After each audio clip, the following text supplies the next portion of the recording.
Lagyan na natin sa alat na. So guys, siguro ko tayo na isla. Patay ng kalat ang baby ko. Aking lulutuin. Bukuhan dyan. Stock hog. Ito na natin ang ating bukuhan dyan. So gagamit tayo ng water.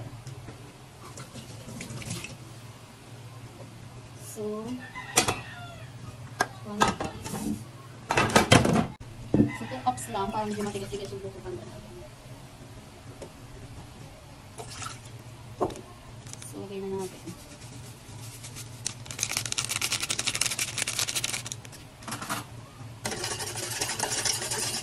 So, lagay tayo ng ating asukal. Kunti lang siya. Actually, half cup to yung sukal.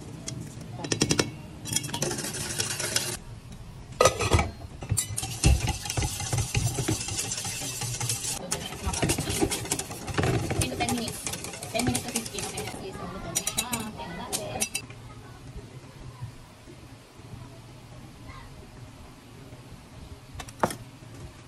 Dami ko lang ang baby ko.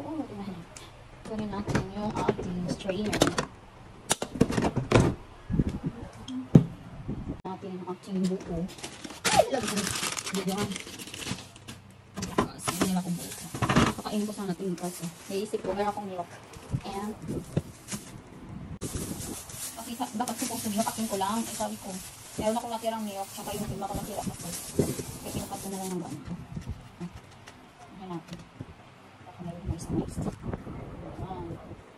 Medyo ano lang siya eh. Wala naman siyang, wala na siyang moist. Kaya siya matigas na siya. Mabilis lang siya matigas kasi 2 cups of water lang to. Try natin. Wow! Haba yun. Yan ang ginagay lang natin. Ang bilis niya kahit mainit pa siya. Ako kasi medyo ano siya eh, makunat ko na.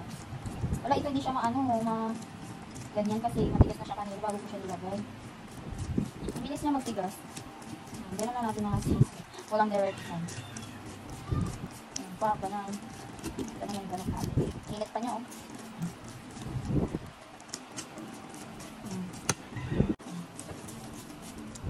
Ganun, oh.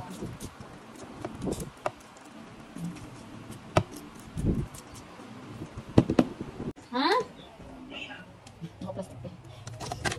Ayan. Ayan, kasi gagawin. Mix na natin.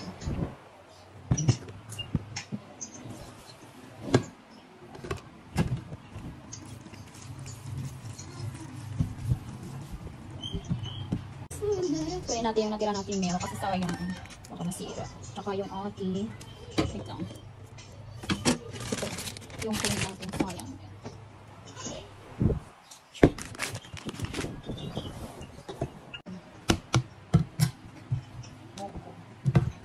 Ganyan yung ano ni kuya kahit wala kasama yung mga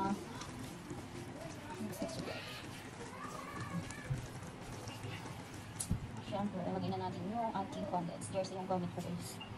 Kasi mura lang. Hindi na kailangan ng mamahalin. Mahalaga, masarap eh. Mas na natin para pa. Condensed muna nilagay ko. Ngayon na yung cream. Favorite ng baby ko eh. Oh, may katay mo. Maya na lang. So yan na guys, ang ating condense pa lang yung nalagay natin. So, ito yung cream natin. Kasi tumigaw siya kaya pinakuluan ko muna. Kasi, lagay natin yan. Baka diba? Kasi nag-alag na tumigas yung cream natin. Lagay ko sa freezer para di masira. Natira ko nakaraan. Kasi sayang naman kapag masira. Kaya ito naman natin bukuhan. Dangan. O pa. Chill na natin. Kainin natin later. Finish para pa. Perfect. Dami na naman kain ng baby ko nito. I love it. Oh. Siyam. Sis. Oh, yeah. Sure. Konti lang ito mga sis. Oh. Para lang sa amin yung baby ko. Wow. Tingnan na natin kung anong lasa. Siyempre, perfect ito mga sis. Ito ng baby na loves ko.